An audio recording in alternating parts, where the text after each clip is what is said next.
Anda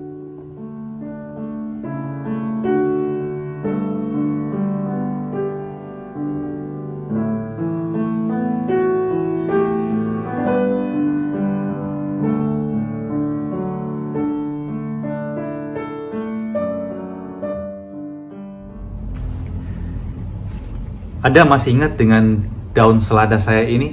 Look how beautiful. Dia sangat cantik. Tetapi kecantikan daun selada ini tidak pernah lepas dari di mana dia memperoleh kehidupan. Dan itulah akarnya. Lihat, panjang sekali. Luar biasa. Dan ini memberikan inspirasi pada saya sehingga saya belum menyantapnya hingga sekarang. But soon after my preaching this morning. Demikianlah gambaran mengenai hidup kita. Kita tidak pernah hidup dengan kekuatan kita sendiri. Kita memiliki akar di mana kita bertumbuh dan memperoleh kehidupan, memperoleh nutrisi. Dan akar itu apa dalam hidup kita? Our family, of course. Kita dilahirkan dari rahim seorang ibu. Bayangkan, di rahim seorang ibu Anda mengalami betapa dilindungi, dijaga, dicintai, diberikan makanan, dan Anda menikmatinya melalui plasenta dan mendengarkan suara, merasakan sentuhan dari mama dan juga papa tentu datang meraba perut dan berbisik, I love you, gitu kan. Dan karena itu jangan pernah durhaka terhadap mama, of course, dan papa too. Dan ingat, surga berada di bawah telapak kaki ibu, dan juga tentu di dalam rasa cinta kita kepada ayah kita. Nah, yang kedua adalah people around you, orang-orang di sekitar Anda. Bayangkan Anda menjadi seperti sekarang ini, itu bukan karena kekuatan dan kehebatan Anda sendiri, tetapi ingat, people around you, orang-orang sekitar Anda juga turut membentuk Anda, turut memberikan sumbangan untuk kehidupan Anda dan perkembangan Anda. Anda menjadi pandai, kenapa? Ada guru-guru yang mendidik Anda, dan saat ini guru-guru Semakara, Anda pun menjadi seorang guru, itu karena memiliki guru sebelumnya.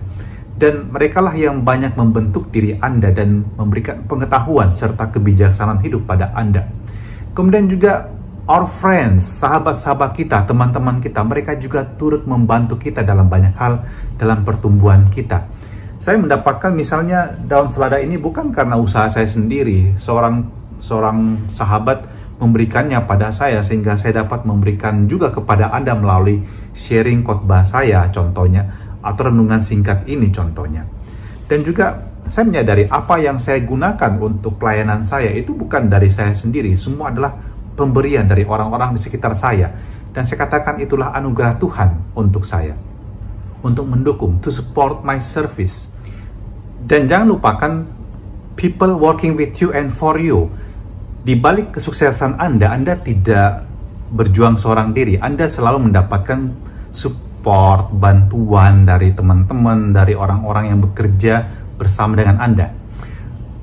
Alex Haley, penulis buku yang terkenal yang berjudul Roots, menempatkan sebuah gambar di kantor dia, dan gambar itu adalah kura-kura di atas pagar. Kalau kita melihat kura-kura di atas pagar, kita akan bertanya, bagaimana mungkin kura-kura bisa manjat? Dan persis di sana filosofinya.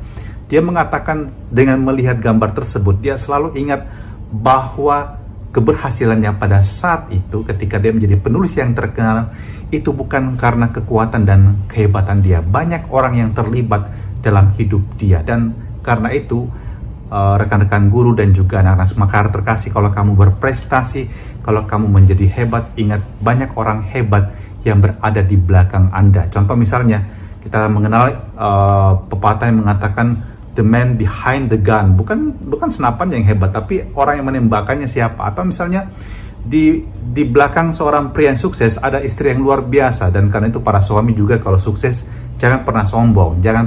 Anda harus membanggakan juga pasangan Anda. Demikian juga para istri, kalau Anda sukses, ingat ada suami-suami yang memotivasi Anda. Saya juga memilihkan untuk Anda foto dari sahabat-sahabat saya yang memiliki peran dalam kehidupan saya. Sengaja saya tidak mengambil foto sahabat-sahabat di Indonesia, Anda pasti akan mengenal mereka. Tapi sahabat-sahabat saya ketika saya berada di jauh di rantau sana, di tanah air orang lain, ketika saya sedang menuntut ilmu, saya menyebut dengan sangat hormat nama-nama teman saya ini: Frau Sabine Wiemann, Martina, Otto, dan meine Oma, Frau Linenbrink, Anna Arst, Mechthild, Hildegard, Frau Mattoni, die kleine Mama von mir. Saya menjadikan dia sebagai ibu angkat saya dan saya dianggap sebagai anak. Dan Ursula Melzig. Mereka adalah keluarga saya ketika saya pertama kalinya datang ke Jerman. Dan Anda tahu, saya tinggal bersama dengan mereka. Saya satu-satunya pria dalam rumah tersebut karena itu adalah komunitas seperti tarekat awam di mana mereka menghidupi nilai-nilai Injil. Tapi mereka bekerja normal, mereka memiliki rumah retret yang besar sekali dan di sana banyak tamu yang datang dan mereka melayani dengan luar biasa. Segalanya mereka lakukan sendiri, mereka masak sendiri, mereka melayani tamu sendiri, mereka memberikan seminar sendiri, luar biasa. Dan saya sangat bahagia bahwa saya bisa pernah tinggal di tengah-tengah mereka.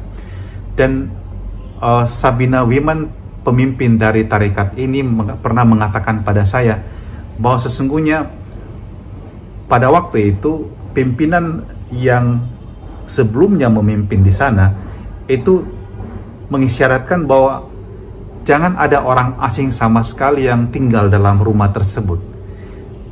Tetapi itulah jalan Tuhan. Saya diterima. Bahkan saya menjadi bagian dari komunitas tersebut. Saya bahkan dianggap sebagai keluarga. Ich bedanke mich sehr für eure Liebe. Ich sehe immer noch Gesicht Gottes in euch. Ich bin wirklich verwohnt, unter euch zu leben.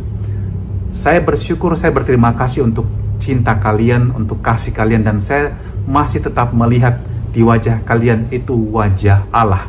Dan saya merasa sangat dimanjakan di tengah-tengah kalian. Dan ingin saya katakan pada Anda bahwa di balik apa yang kita lakukan dengan kesuksesan, kita selalu ingat bahwa di sana ada begitu banyak orang yang terlibat. Dan juga jangan lupa Tuhan sebagai sumber segala berkat, pertolongan, inspirasi, kebijaksanaan, dan hidup bagi kita. Injil hari ini dari Lukas 10 ayat 17-24 mengisahkan bagaimana ke-70 murid yang diutus oleh Yesus dan diberikan kuasa oleh Yesus untuk mengusir setan, untuk menyembuhkan orang sakit, kembali dengan penuh sukacita. Dan ketika mereka mengungkapkan kebahagiaan mereka, Yesus katakan kepada mereka, janganlah bersukacita karena roh-roh itu takluk kepadamu, tetapi bersukacitalah karena namamu terdaftar di surga. Yesus mengatakan, jangan bangga dengan prestasi itu. Jangan menjadi sombong tinggi hati karena setan-setan takluk padamu. Tapi ingat, kamu telah menerima kuasa itu dariku. Dan itu semua dari Bapakku. Dan Yesus sendiri tidak pernah menempatkan dirinya sebagai pusat. Dia menempatkan Bapa sebagai pusat hidupnya dan pewartaannya. So, living modestly and grateful. You are as you know because somebody else. Many people around you. And don't forget God. God who bless you every day, every moment in your life. Dan jangan menjadi sombong. Dan yang kedua adalah learning to share. Karena kita mendapatkan berkat, share it, bagikan itu every day. Selagi Tuhan memberikan pada kita kesempatan, jadilah berkat. I share you every day. Saya membagikan pada Anda setiap hari renungan singkat ini, dan saya butuh banyak usaha untuk itu. Saya membutuhkan semangat, saya membutuhkan sukacita untuk itu, dan saya persembahkan itu semua, kata orang Jerman, aus Liebe, karena saya mencintai Anda sekalian. Saya bisa memilih untuk tidak membuatnya, tapi saya memilih untuk membuatnya karena saya mencintai pada Anda, dan saya berharap dapat memberikan inspirasi pada Anda, and you can share it to others. Kalau Anda mendengar suara-suara di belakang saya, orang menggergaji, setiap hari saya mendengarkan suara macam-macam, itu orang bekerja. Dan suatu hari ketika katedral yang baru berdiri di sana, I know exactly banyak orang yang bekerja untuk pembangunan katedral tersebut. Mulai dari pastor paroki hingga tukang-tukang yang saat ini berada di bawah sinar matahari bekerja sepanjang hari. So, para rekan guru, anak-anak Semakara, mari kita berdoa. Tuhan, jadikan kami pribadi yang rendah hati. Kami tahu di balik segala kesuksesan kami, keberhasilan kami di sana ada tangan kasih-Mu. Ada juga jejak-jejak tangan kasih orang-orang yang mendukung kami, keluarga kami, orang tua, saudara-saudara juga, sahabat-sahabat, dan teman-teman kami. Berkati mereka semua Tuhan, dan jadikan kami selalu bersyukur untuk apapun yang kami terima sekecil apapun, dan jauhkan kami dari rasa iri hati dan juga cemburu pada orang lain yang sukses, sebab Engkau selalu memberkati juga hidup kami masing-masing dengan berkat-Mu yang indah. Dan turunkanlah berkat-Mu yang Maha Kuasa atas suster kepala sekolah, Bapak Ibu guru, para staf pegawai dan anak-anak Semakara yang terkasih, dan juga semua yang mendengarkan renungan pagi ini, juga orang tua murid-murid kami, dalam nama Bapa dan Putra dan Roh Kudus. Amin. Selamat berakhir pekan, Tuhan memberkati kita semua. Dan saya akan mengirimkan juga renungan saya untuk besok hari Minggu. See you tomorrow and see you on Monday.